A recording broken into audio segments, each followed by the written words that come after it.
Olá, gente, vamos corrigir a última questão do módulo 2, tá? Que é a questão de instrumentação, beleza? Vamos nessa.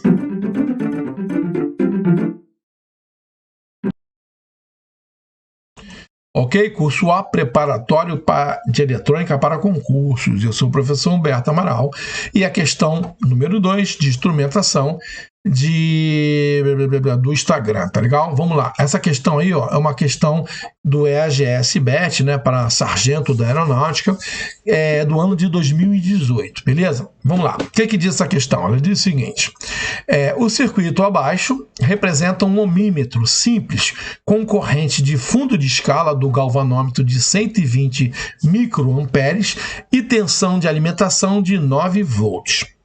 Determine o valor de R1 do circuito, sabendo que essa resistência ligada entre os pontos X e Y causa uma deflexão no ponteiro do galvanômetro de 3/4 de escala. Bem, a gente até viu uma questão aqui do módulo 2, que foi uma questão de ponte, onde tínhamos o galvanômetro, né? Eu falei assim por alto, o galvanômetro serve para medir corrente. Aqui a gente pode dar uma detalhadazinha melhor no galvanômetro, tá bom? Então vamos dar essa olhadinha no galvanômetro. Bem, assim, primeiro o ohmímetro que ele está falando é isso aqui, né? Ele está mostrando ali um galvanômetro, então é um ohmímetro analógico, tá? A gente tem uma escalazinha para cá, né? Ok? Que esse ponteirinho vai mover para lá e para cá. E aqui a gente tem a questão da escala que a gente escolhe. A gente vê mais detalhes disso no material teórico também. Mas vamos lá, vamos ao galvanômetro. Gente, galvanômetro, na verdade, existem alguns modelos, mas basicamente o que se trata é o seguinte, o que a gente tem aqui, ó. A gente pode ter esse exemplo, um campo magnético fixo. Repara que eu tenho aqui um norte e um sul de um ímã. Tá?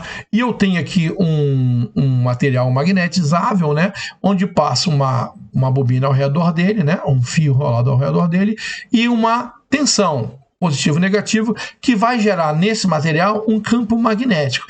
Nesse exemplo aqui, ó, eu tenho norte e sul. Dependendo da intensidade desse campo, ele vai atrair o material móvel, que é do centro ali, mais para lá ou mais para cá. Repare que ele está ligado a um ponteiro, que tem uma escala aqui, então ele vai se mover de acordo com um campo magnético aplicado. E esse campo magnético vai depender da corrente que passa nesse cara, ok? Uma imagem melhorzinha tá aqui, ó, tá vendo? Uma imagenzinha de internet. Eu tenho aqui, ó, a minha bobina no centro, um campo magnético, né, que são os dois ímãs aqui ao redor, e aqui o ponteiro. Ó. Conforme eu passo uma corrente elétrica por essa bobina, ele move o ponteiro mais para lá ou mais para cá, ok? No livro que a gente vai estudar do Bolestad, eu uso como referência, né, principalmente para as provas militares, né? A gente tem essa figura aqui, ó, em que ele mostra, né, um galvanômetro. Repare que ele dá aqui, ó, 1 mA, 50 volts. Ora, o galvanômetro, gente, ele é o quê? Ele é uma bobina enrolada num material, como eu falei, magnetizável. Pode ser bobina móvel, ferro móvel, a gente vê no material teórico os modelos. Mas basicamente o que a gente tem que saber é um fio enrolado. Se ele é um fio enrolado, ele tem uma resistência ômica. Repare que ele só vai passar nele corrente contínua, tá? Então eu não vou ter impedância ali, porque eu não tenho variação, teoricamente, da corrente nem da tensão. Então, se eu tenho uma corrente contínua, o material, a resistência que eu vou ter ali é a resistência do material, a resistência do fio enrolado, ok? Então, aqueles 50 ohms ali se referem à resistência ômica do fio que está enrolado formando a minha bobina, que vai mover o meu ponteirinho, tá bom? 1 mA, gente, é o que ele chama de corrente de fundo de escala, ou seja, é para que eu possa mover o ponteiro no máximo que ele pode ir. Ele não dá uma volta, tá? Geralmente ele tem um ângulo máximo e um ângulo mínimo em que ele vai se mover, ok? 1 mA nesse exemplo é o ângulo máximo que ele se move. Repare que ele deu ali 50 ohms, 1 mA. Não me deu a tensão, mas pela lei de Ohm é fácil a gente calcular qual é a tensão em cima desse cara. Então, esse exemplo aí, esse galvanômetro do Bolestad, do livro do Bolestad, Introdução à Análise de Circuito, eu tenho um valor de tensão, um valor de corrente que vai fazer com que eu tenha a deflexão máxima, já que a minha resistência, o valor dela é fixo, tá? Então é mais ou menos assim que funciona Todos os medidores analógicos, eles usam um galvanômetro.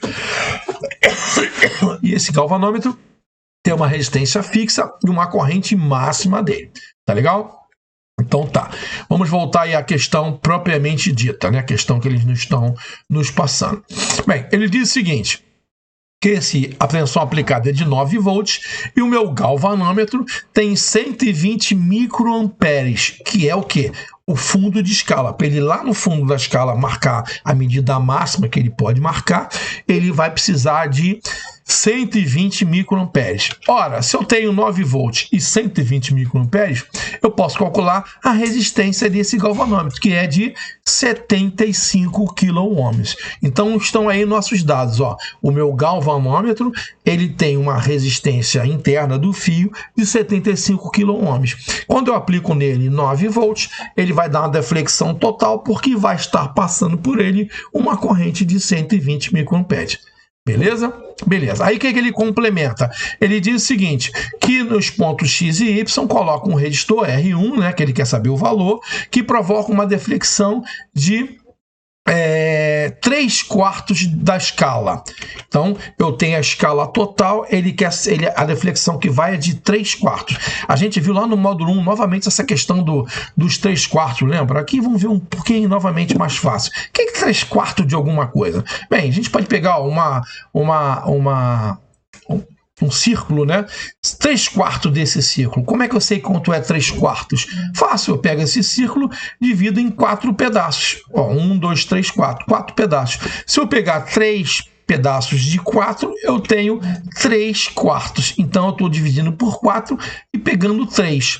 Então, qual é a minha escala máxima que eu tenho? 120 microamperes.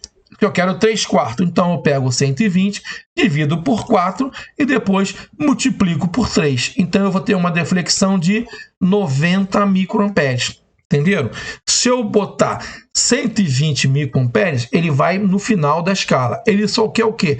3/4. Então eu vou mover até 90 microamperes, que equivale a 3/4 do que seria o máximo, tá? Eu também poderia multiplicar por 3 e dividir por 4. A ordem dos fatores não altera o produto. O importante é saber que eu tenho que ter uma corrente passando por esse galvanômetro de 90 microamperes. Beleza? Ora, para eu passar, né, total é 75, quanto é para passar 90 microamperes? Vou pegar aqui, ó, tensão de 9 volts dividido por 90 microamperes, eu preciso de uma resistência total de 100K. Eu tenho 9 volts aplicado. Para que a corrente que circule aqui seja de 90 microamperes, a resistência total do circuito tem que ser de 100K. Como eu tenho 75 aqui, é só pegar, então, 100K, subtrair os 75 que eu já tenho. Quanto fica faltando no caso do R1? 25K. Então, o resistor de 25K em série ali faria o total de 100K. Beleza? Bem, só um detalhezinho antes. Tá vendo esse RO aqui, RO? Esse RO é um resistor de ajuste, tá? Que é utilizado geralmente no ohmímetro para, à medida que você vai desgastando a bateria, você poder fazer o ajuste do zero, né? A gente vê isso também no material teórico. Beleza? Então tá aí o cálculozinho. Eu espero que vocês tenham gostado. Esse aqui conclui a bateria 2. Estou colocando em breve os exercícios de número 3 para vocês resolverem e depois a gente vem com um vídeo de correção. Grande abraço a todos e vamos lá, estudem.